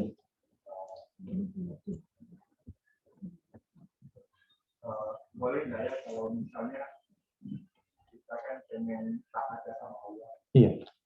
Dalam hal apapun, kayak yang kecil, yang lainnya, bahkan yang besar itu. Iya. Contohnya kayak kalau lainnya kan kayak tidak mau bersalaman sama Allah. Iya. Dan jujur saya khawatir Ustaz sebentar ini mau lebaran. Iya. Mau lebaran dan memang ketika sudah kumpul keluarga kan punya happy nggak? Happy sendiri kayak keluarga itu. Jujur ketika kayak berpolitik saya kayak lalai kan. Yang saya sebutkan pengen jaga ini apa sudah itu. Jadi bolehkah saya kayak mengasingkan diri gitu? Bukan karena nggak mau normal, tapi memang kita masih lemah iman dan mesti berjumpa gitu. Iya. Iya. Iya. Sekarang gini. Masnya sudah kerja? Oh, masih kuliah. Oke. Masih kuliah berarti ya? Oh iya, kuliah. Oke. Jadi gini, Mas. Saya buat sebuah perumpamaan. Buat perumpamaan. Masnya ini kuliah, biasanya masuk jam berapa? Jam 8. Iya, jam 8. Sekarang misalkan, tentu kan yang namanya kuliah, saya juga pernah kuliah, kita kan pasti punya ada guru yang galak kan gitu ya, dosen yang galak, pasti ada kita punya. Misalkan nih seandainya kita datangnya telat, misalnya jam 8:15 misalnya, kita baru masuk kelas. Kemudian secara hukum di kampusnya masuk jam 8:15 ini dibolehkan atau nggak dibolehkan? Secara hukum di kampusnya gitu. Dibolehkan apa enggak? Enggak dibolehkan. Kan gitu. Sama dengan Mas yang barusan tadi kerja di hotel. Kalau di hotel kerja biasanya masuk pagi jam berapa? Jam 8. Kalau masuk jam 8:30 kira-kira gimana? Enggak boleh juga. Kalau misalnya kita bawa alasan ini, satu gudang alasannya. Satu gudang misalkan alasannya yang bannya pecah, ada mobil kebalik, ada mobil ini gitu misalkan. Kira-kira alasan itu diterima nggak? Kira-kira. Artinya apa? Artinya apa? Pekerjaan kita, kuliah kita, sudah menetapkan aturan dan tidak peduli dengan apapun keadaan kita. Terus sikap kita gimana dengan peraturan yang ada? Maka keadaan kita harus menyesuaikan peraturan yang ada. Gitu kan? Kalau sudah tahu masuknya jam 8, berarti kalau di luar bulan Ramadan berarti sarapannya harus sebelum jam 8. Kan gitu. Nggak bisa, saya belum sarapan, ini udah jam 8 ya, saya belum sarapan. Gitu. Nggak bisa peraturan kantor atau peraturan kampus ngikuti kemauan kita, itu nggak bisa. Kan gitu. Nah kalau kayak gitu nggak ada peraturan. Sehingga apa? Keadaan kita, terserah keadaannya gimana. Mau yang bangun sebelum subuh, mau yang nggak sholat subuh misalkan, tetap harus datang jam 8. Kan gitu. Nah, sekarang dalam urusan agama, sebagai seseorang yang memang mengatakan bahwa saya adalah orang Islam, maka dengan kita mengatakan saya adalah orang Islam, berkeyakinan dengan agama Islam, maka agama Islam juga punya peraturan. Yang peraturan ini tidak melihat keadaan hamba, kecuali keringanan-keringanan yang diberikan oleh Allah terhadap hamba-hamba. Allah perintahkan apa? Untuk sholat tepat pada waktu. Itu peraturan. Maka keadaan kita harus kita paksakan pas untuk sholat 5 waktu. Nggak boleh kemudian, kenapa kok belum sholat? Ya ini sibuk, ini itu. Oh, nggak bisa. Nggak boleh kayak gitu. Karena ini sudah ada peraturan. Karena kita sebagai orang Islam. Kecuali kalau mau jadi orang kafir, itu terserah. Tapi ini kita mengatakan saya adalah orang Islam. Dan tidak ada paksaan kok untuk menjadi orang Islam. Kan nggak ada paksaan. Ada yang dipaksa jadi orang Islam di sini? Nggak ada. Memang pilihan kita untuk menjadi orang Islam. Nah, di dalam Islam ini ada peraturan, dan peraturan ini harus diikuti. Bulan Ramadan ini. Kita kepinginnya puasa apa enggak sih sebetulnya? Kalau ngikuti hawa nafsu, pengennya puasa apa enggak? Jujur aja. Ya enggak. Kalau mengikuti hawa nafsu ya, enggak. Kenapa sih kok kita puasa? Karena kita mengikuti aturan. Aturan saya sebagai orang Islam adalah puasa. Ya sama kayak mas-masnya ini, yang kuliah, yang kerja. Kalau ditanya, kepinginnya masuknya jam berapa? Jam setengah 12, gitu. Pulangnya jam 1. Kepinginnya kan kayak gitu. Gajinya full, kan kepinginnya gitu. Tapi tidak bisa. Gitu. Tidak bisa. Gitu. Tetap harus datang sesuai peraturan. Nah, sekarang agama Islam sudah menjelaskan. Dan ini tidak ada perselisihan di kalangan imam madhab. Saya kuliah memang mendalami masalah fikih. Memang mempelajari fikih dari madhab-madhab yang berbeda. Dari pandangan Imam Syafi'i, Imam Ahmad, Imam Malik, Imam Hanafi itu saya pelajari.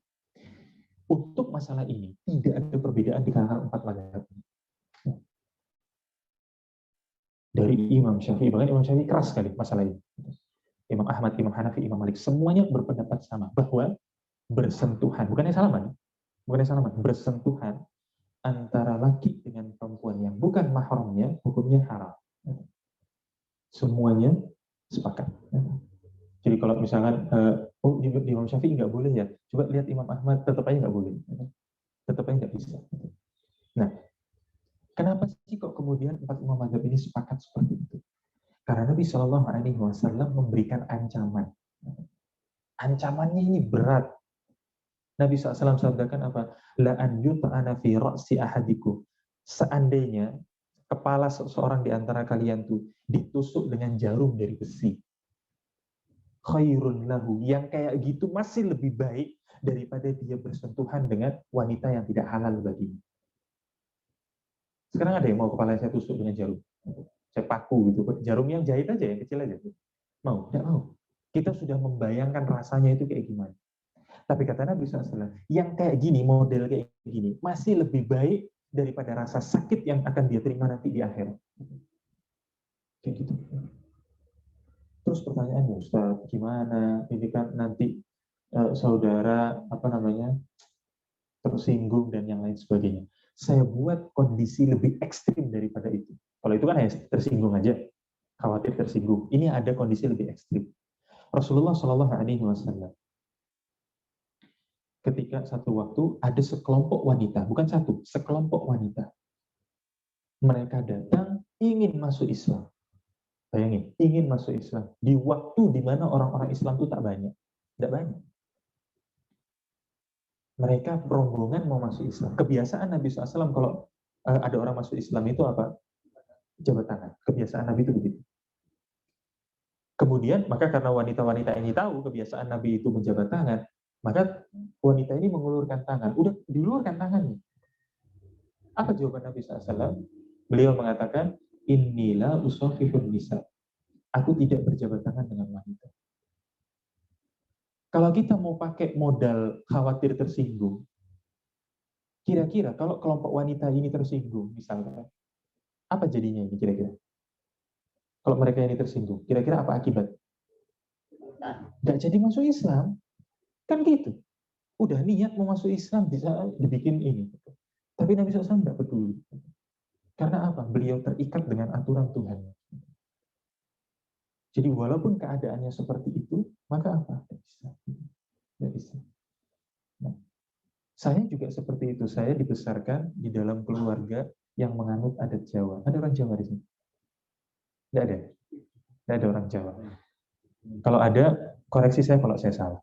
Di adat Jawa itu, di adat Jawa, yang namanya saudara itu harus cium tangan kepada yang lebih tua. Harus, tidak boleh tidak. Kalau enggak, ini di antara bentuk ketidaksopanan dan bentuk kurang ajar yang luar biasa. Itu kayak gitu. Jadi asal dia itu lebih tua atau tingkatnya lebih tua. Tingkat saudaraannya lebih tua. Biasanya ada yang jadi paman tapi umurnya masih muda. Biasanya ada yang kayak gitu. Itu tetap cium tangan. Nah, dalam keadaan itu, saya dibesarkan dengan yang seperti itu, maka saya juga sama, saya berada di posisi yang tadi ditanyakan. Pernah keluarga saya itu datang semua dari Jawa, datang di sini, kemudian kumpul. Maka di situ ada bibi saya yang boleh saya bersalaman dengannya, ada juga bibi yang nggak boleh bersalaman dengan. Bibi kandung saya boleh bersalaman dengannya, tapi bibi yang bukan kandung, yang nikah dengan paman kandung saya, itu nggak boleh. Tapi dalam adat Jawa, semua ini saudara. Jangankan itu, ada ipar dari saudara kok. Sehingga apa? Mereka pernah duduk dalam satu meja makan, saya habis datang dari perjalanan jauh, yang saya cium, yang kemudian berpelukan dengan saya, cuma 2 orang, sisanya enggak. Apa yang terjadi? Pokoknya, oloannya itu berjilid-jilid. Oloan saya di Jawa sana. Yang katanya anak pesantren enggak ngerti aturan, pokoknya macam-macam lah pokoknya kalimatnya. Jadi seperti itu. Tapi sekarang, kembali lagi ke permasalahan tadi. Apakah kemudian keadaan kita harus kemudian kita majukan daripada peraturan yang ada atau tidak? Maka walaupun keadaan saya seperti itu, saya harus tetap mengikuti peraturan yang ada. Maka sering saya sampaikan, saya lebih baik mendapatkan murkanya manusia dibandingkan murkanya Allah SWT. Saya lebih baik kayak gitu. Biar orang-orang lain, biar keluarga saya tidak senang dengan saya sendiri. Yang penting jangan sampai Allah itu benci dengan saya. Jadi kayak gitu. Kemudian, Bapak saya dulu pernah menjelaskan, sebetulnya ada cara, kalau memang karena khawatir tersinggung, walaupun sebetulnya ini kekhawatiran yang dihembuskan oleh setan sebetulnya. Karena kenyataannya, kalau ada wanita yang, kan sering kemudian ada wanita datang ke saya, kemudian mengajak salaman, saya cuma gini, ternyata ya nggak tersinggung-tersinggung, biasa aja. Karena ada yang kayak gitu juga, biasa saja, dia nggak terus kemudian. Terus kemudian Bapak saya mengatakan, ada di antara cara dan solusi supaya orang itu nggak terlalu malu. Tapi kita kemudian tidak bersentuhan dengan mereka. Gimana? Ketika misalkan mau bersalaman, maka cukup kita dekatkan tangan kita. Setelah itu kita tarik lagi. Artinya apa? Dia itu malunya nggak banget-banget lah kalau kemudian memang malu. Kalau kemudian salaman terus kita hindak gitu, itu kan malu. Nah, kalau kayak gitu. Ya juga jangan kayak gitu. Tapi kita gini terus kemudian kita angkat tangan kita. Yang seperti itu biasanya sudah paham. Yang seperti itu sudah paham. Maka jangan kemudian mengasingkan diri, nggak usah. Kalau bisa ajarkan kepada saudara-saudara kita bahwa begini loh caranya. Makanya ini nanti yang juga akan menjadi materi khutbah saya nanti ketika hari raya. Kesalahan-kesalahan pada saat hari raya, diantaranya adalah ini. Diantaranya adalah ini.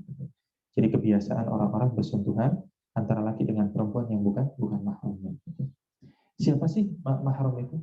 Atau apa sih mahram itu? Pengertian mahram itu apa? Yang biasa orang-orang nyebutnya muhrim itu. Bukan muhrim. Walaupun sebutannya salah, yang betul itu mahram. Apa maknanya mahram itu? Orang yang apa? Yang boleh dinikahi. Mahram itu orang yang tidak boleh dinikahi. Jadi kebalik. Mahram itu adalah orang yang tidak boleh dinikahi. Tapi ada kaitannya lagi, ada lanjutannya lagi. Apa? Buat selama-lamanya. Jadi orang-orang yang tidak boleh dinikahi buat selama-lamanya. Orang-orang seperti ini yang kemudian boleh kita bersalaman dengannya. Dia boleh membuka kerudungnya di depan kita. Jadi kelompok orang-orang yang tidak boleh kita nikahi buat selama-lamanya. Karena kalau pengertiannya, orang yang tidak boleh dinikahi, tetangga, istri tetangga itu nggak boleh Pak kita nikahi. Betul kan? Nggak boleh gitu loh. Maka apa? Terus apakah terus kita boleh peluk-pelukan dengan dia? Nggak boleh. Nggak boleh. Sehingga karena apa? Satu saat nanti, kalaupun memang mau, kita bisa menikah dengan dia, nunggu suaminya mati atau nunggu bercerai kan gitu. Tapi ada kelompok-kelompok orang-orang yang mau gimana pun keadaannya tak boleh kita menikah dengan. Dan semuanya sudah Allah jelaskan dalam surat An-Nisa ayat 22. Semuanya. Mulai dari ibu kita, anak perempuan kita, kakak kita, adik kita, bibi, semuanya sudah dibahas. Yang menantu, yang mertua, semua sudah dibahas di situ. Maka nanti bisa dilihat di surat An-Nisa ayat ke-22. Ya, jadi seperti itu. Maka sekali lagi, keadaan kita harus kita paksakan sesuai dengan peraturan agama kita. Bukan kemudian aturan agama kita sesuaikan dengan keadaan. Kecuali kalau memang agama kita memberikan keringanan. Seperti misalkan gini, sekarang kita puasa, harusnya puasa kan? Tapi kalau melakukan perjalanan boleh nggak puasa. Kok bisa gitu? Karena agama kita yang memberikan keringanan. Kayak masnya misalkan, harus masuk jam 8. Tapi kalau ada halangan boleh masuk jam 9. Berarti kan ada keringanan. Misalkan, jadi seperti itu. Itu pertanyaan.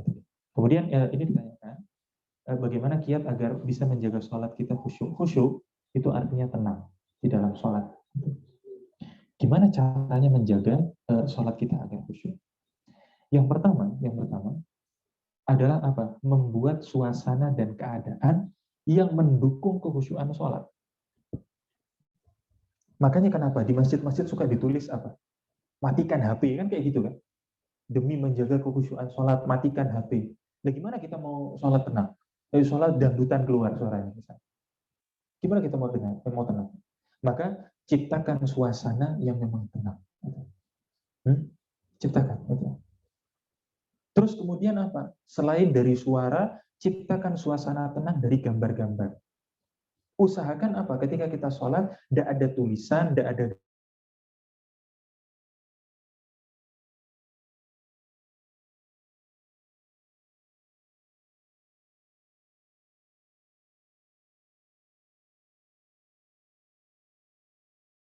aneh. Iya, apa? Pokoknya macam-macam lah tulisannya itu macam-macam. Gitu. Yang seperti ini mengganggu. Ya, yang seperti ini sangat mengganggu. Kemudian yang kedua, apa? Di antara cara mendapatkan khusyuan dalam sholat adalah mengerti apa yang kita baca di dalam sholat. Kalau kita baca Quran, tapi kita nggak paham apa yang kita baca, nggak mungkin kita ada sesuatu di sini. Misalnya gini. Misalkan ada kawan-kawan di sini yang belum menikah, misalkan menikah dengan wanita dari Rusia sana misalnya. Terus kemudian istrinya menuliskan surat cinta dalam bentuk bahasa Rusia. Terus kemudian datang suratnya, terus kita baca. Kita tidak bisa baca. Ada yang bisa bahasa Rusia aja. Tidak bisa kan? Apalagi tulisannya kan aneh tulisannya. Terus kita dapat surat kayak gitu. Terus kita baca. Kira-kira ada nggak? Terus kemudian hati berbunga-bunga. Ada apa enggak? Tidak ada, nggak paham kok apa yang dibaca. Tapi kalau kemudian kita paham apa yang dibaca, maka apa? Kita bisa senyum-senyum sendiri. Kenapa sih kok kita bisa senyum sendiri? Karena kita paham apa yang dibaca ini. Kita bisa marah dengan tulisan yang ada. Karena apa? Kita paham, ini ngolok saya nih. Kan gitu. Tapi kalau nggak paham, biar diolok, biar dipuji, enggak. Maka apa? Pahami. Apa sih yang kita baca? Makanya Nabi SAW ketika mengajarkan sholat itu, bukan sholat itu harus bacaannya panjang. Tapi apa? Yang suratnya itu mudah. Mudah itu apa? Mudah dihafal, mudah dipahami. Maka kalau saya yang mudah untuk saya pahami dan mudah untuk saya hafalkan adalah surat Al-Ikhlas. Fahami surat Al-Ikhlas itu. Sehingga ketika kita membaca surat Al-Ikhlas misalkan, Qul huwallahu ahad. Faham maknanya. Faham maknanya. Sehingga apa? Keluar dari sholat itu ada bekasnya. Ketika kita membaca Subhana Rabbiyal A'la, faham apa itu kalimat itu maknanya. Subhana Rabbiyal Azim, Rabbighfirli. Paham Allahu Akbar, sami Allahu liman hamidah. Paham kalimat-kalimat ini. Kalau tidak paham, gimana mau kita bisa khusyuk? Gimana mau ada sesuatu dalam hati? Ya. Gimana kita bisa menangis di dalam sholat kalau kita nggak paham apa yang dibaca? Ya. Jadi seperti itu. Itu diantara cara untuk mendapatkan kekhusyukan sholat. Di sini ditanyakan, jika seseorang membaca Al-Quran dan masih terbata-bata dan bahkan sering salah misalnya, apakah tetap mendapatkan pahala di bulan Ramadan? Jika memang masih ada yang terbata-bata, tentu dia berusaha untuk lancar tapi masih terbata-bata, maka apa? Orang ini mendapatkan pahala lebih. Bukan hanya dalam bulan Ramadan, tapi juga di luar bulan Ramadan. Nabi SAW mengatakan apa? Orang yang membaca Al-Quran lancar, itu pahalanya 1. Orang yang bacanya Qurannya terbata-bata, pahalanya 2. Karena apa? Walaupun terbata-bata, dia masih sungguh-sungguh masih mau baca Quran. Tentu nggak boleh terbata-bata terus. Suatu saat nanti harus lancar. Nah, jadi walaupun kemudian terbata-bata, pahalanya besar. Ya, pahalanya besar. Apa sih pahala baca Quran? Apa pahala baca Quran? Dari tadi kita bilang besar-besar, apa pahalanya? Nabi SAW katakan, man qara'a harfan min kitabillah. Siapa yang baca satu huruf, bukan satu surat, bukan satu ayat, satu huruf dari Al-Quran, falahu hasanah, maka baginya satu kebaikan. Wal hasanatu bi asyri amsalihha. Dan satu kebaikan ini dilipat gandakan jadi 10. Maka Nabi SAW mengatakan, la aqulu alif lam mim harf. Aku tidak mengatakan alif lam mim itu satu huruf. Walakin alifun harfun, wa lamun harfun, wa mimun harfun. Tapi alif itu satu huruf, lam itu satu huruf, mim itu satu huruf. Jadi kita baca alif lam mim sudah setara dengan 30 kali kebaikan. Bayangkan kalau kita baca satu surat. Bayangkan kalau kita baca Al-Fatihah itu udah berapa banyak hurufnya itu. Maka pahala besar bagi orang yang baca Al-Quran. Ya. Sehingga benar-benar giatkan di dalam Ramadan ini membaca Al-Quran. Jadi kira-kira seperti itu. Masih ada lagi? Iya, silakan. Mau nanya tentang zakat. Boleh. Saya tahu selama ini kan bayar zakat ada yang pakai beras dan uang. Zakat apa dulu? Zakat fitrah. Uang dan beras. Iya. Apa boleh itu Pak? Ustaz, uang atau beras itu? Kalau boleh, mana yang lebih baik? Uang atau pakai beras? Iya. Dan perhitungannya di mana? Beras bagaimana hitungannya? Uang di mana itu? Iya. Yang kedua, zakatnya pada saat ini biasanya kita zakatnya dibayarkan turun.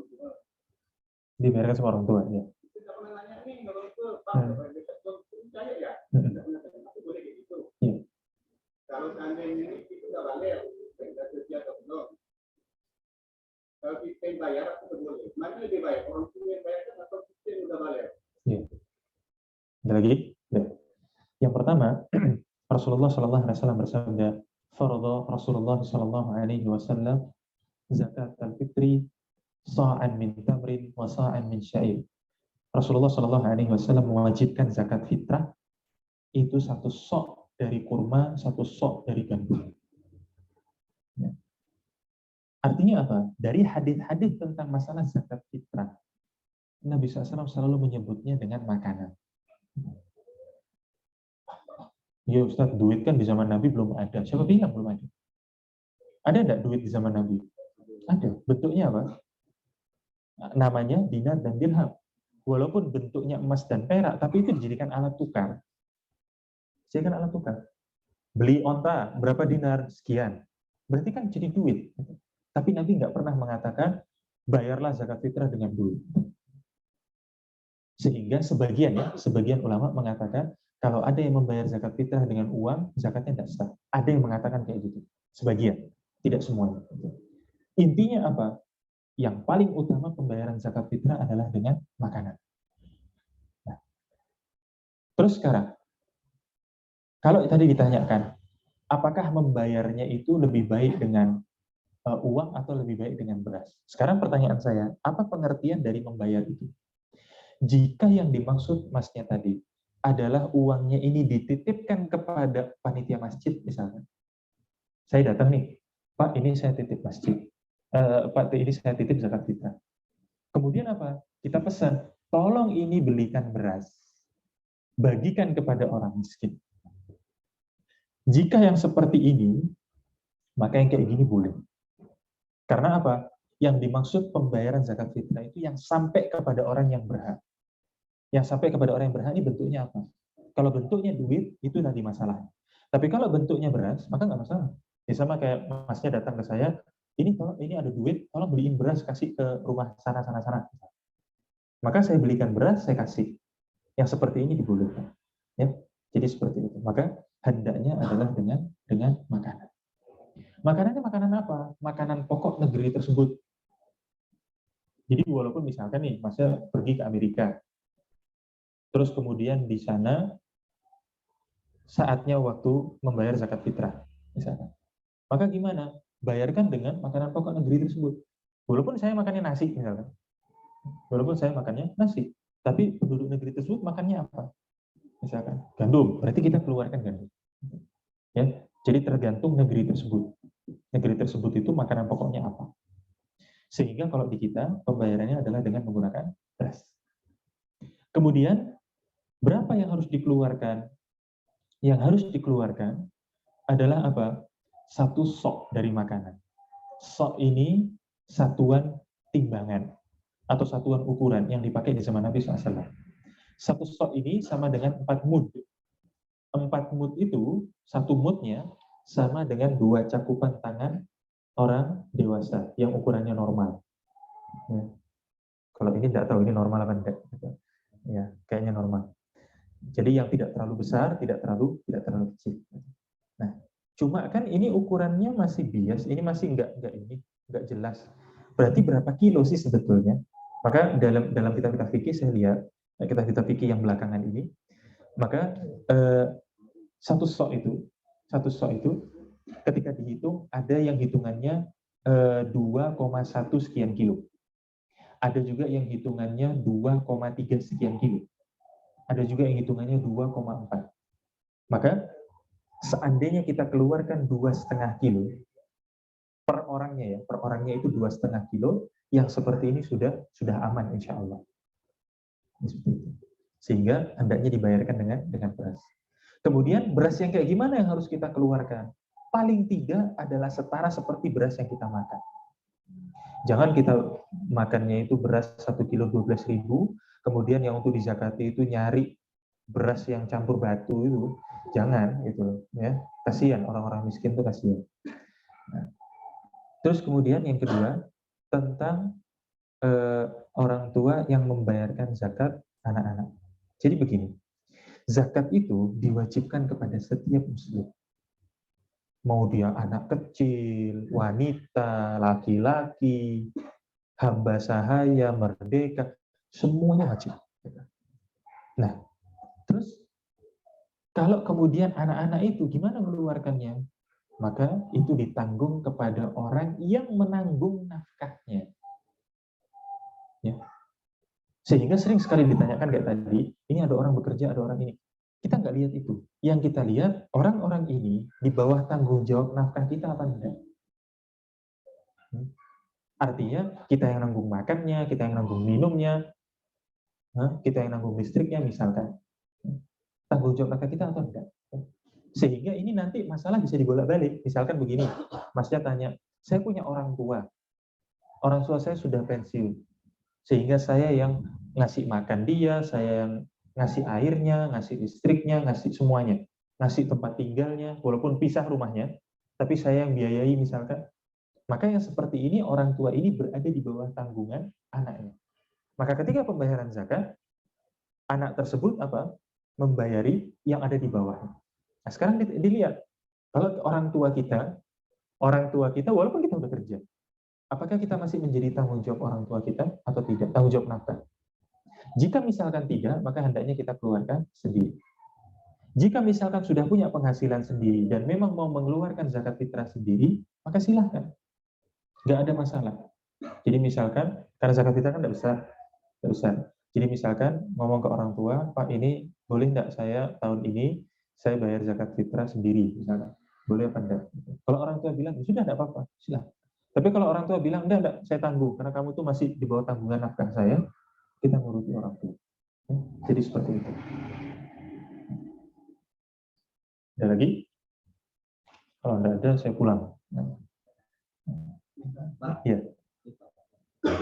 Silakan. Oh ada. Dan saya enggak nampak lagi. Ayo. Iya. Tinggal di mana? Dari mana? Oh, mau safar keluar kota. Oh iya. Imamnya musafir juga. Iya. Imam menjamak sholat, ya. Tapi hanya pada saat satu sholat saja, jadi pada saat satu sholat asar jadi jamak. Jadi kondisi saat itu saya lalu bangkit dan menyempurnakan sholat asar. Ya. Maka itu benar kalau saya Iya. Iya. Jadi tentang masalah jamak dan qashar sering ada yang terbolak-balik. Dan ini saya yakin masnya terbalik istilahnya. Jamak itu artinya apa? Menarik waktu sholat yang lain ke waktu sholat yang sekarang. Seperti misalnya gini, ini bentar lagi zuhur. Saya sholat zuhur, kemudian saya tarik waktu sholat asar, saya kerjakan di waktu sholat zuhur. Itu namanya jamak. Paham ya? Qashar itu artinya meringkas. Memangkas, meringkas. Apa yang diringkas? Rakaat yang tadinya 4 menjadi 2. Itu namanya qashar. Nah, sehingga saya yakin yang dimaksud itu maksudnya qashar. Ya, oke. Jadi begini, jamak dan qashar ini adalah dua hal yang berbeda. Dia bukan satu. Hukumnya berbeda, beda-beda. Cuma apa? Dua-duanya ini bisa dilakukan di saat perjalanan. Orang yang menjamak atau masalah jamak ini keringanan. Yang bisa dilakukan bisa juga enggak ketika melakukan perjalanan. Maksudnya gini, misalkan masih melakukan perjalanan nih, terus nanti di tengah perjalanan cuma sholat zuhur aja, misalkan, enggak sama sholat asarnya, maka secara hukum boleh. Artinya boleh dilakukan, boleh juga enggak. Tapi untuk qashar yang meringkas dari 4 menjadi 2, ini adalah perkara yang apa? Tidak pernah ditinggal oleh Nabi SAW dalam perjalanan. Makanya para ulama mengatakan bahwa apa? Qashar adalah sesuatu yang mesti dilakukan bagi orang yang melakukan perjalanan. Karena Nabi nggak pernah tinggal walaupun cuma sekali. Jangan pernah mengatakan bahwa kita lebih kuat dari Nabi SAW. Oh, jangan bilang kayak gitu. Jangan bilang saya lebih mampu, saya lebih semangat ibadah dari Nabi. Oh, jangan kayak gitu. Saya pernah ada yang ngomong, tapi Ustaz, saya kan lebih kuat gitu. Saya kan kuat. Maka saya bilang, apakah Anda lebih kuat ibadahnya daripada Nabi? Jangan kita mengatakan seperti itu. Karena apa? Ini adalah sebuah keringanan. Bahkan Nabi SAW mengatakan Allah Subhanahu Wa Taala bersedekah kepada hambanya dengan cara qashar sholat tadi. Maka ambil sedekah dari Allah itu. Perintah dari Nabi SAW. Nah, sehingga kalau ada kemudian seorang imam sholat, maka sampaikan kepada imamnya, karena kita sama-sama musafir, sholatnya qashar saja jadi 2. Tapi seandainya misalkan nih, imamnya melaksanakan full misalnya, ya, melaksanakannya full. Kita kepinginnya sholatnya cuma 2 rakaat, tapi imamnya full, kan gitu. Imamnya full, maka gimana? Kita ikuti imam. Atau misalkan kita belum ngerti nih, kepinginnya sholatnya 4, tapi imamnya sholat 2 rakaat, maka kita ikuti imam. Ya, jadi seperti itu. Nah, sehingga kalau misalkan nanti imamnya sholatnya 2 rakaat, kita ikuti 2 rakaat salat. Kalau misalkan imamnya full 4 rakaat, ya sudah kita ikuti. Ya, karena mungkin imamnya belum belajar. Jadi seperti itu. Ya. Maka jamak dan qashar jangan sampai terbalik. Qashar ini sesuatu yang tidak pernah ditinggal, bahkan sangat dianjurkan untuk dilaksanakan. Adapun jamak boleh diambil, boleh enggak. Kalau mau ngambil boleh, sehingga digabung. Saya sholat zuhur misalkan, saya qashar jadi 2. Habis itu saya sholat asar, saya qashar jadi 2. Ya. Maksudnya 2 rakaat salam, 2 rakaat salam. Jadi maksudnya seperti itu. Jadi seperti itu. Ada lagi? Tidak ada? Ya. Kalau tidak ada, berarti kita tutup atau kita cukupkan pembahasan kita pada kesempatan kali ini. Wassallallahu ala nabiyina Muhammadin wa ala alihi wa sahbihi ajma'in. Subhanakallahumma bihamdika asyhadu an la ilaha illa anta astaghfiruka wa atubu ilaik. Assalamualaikum warahmatullahi wabarakatuh.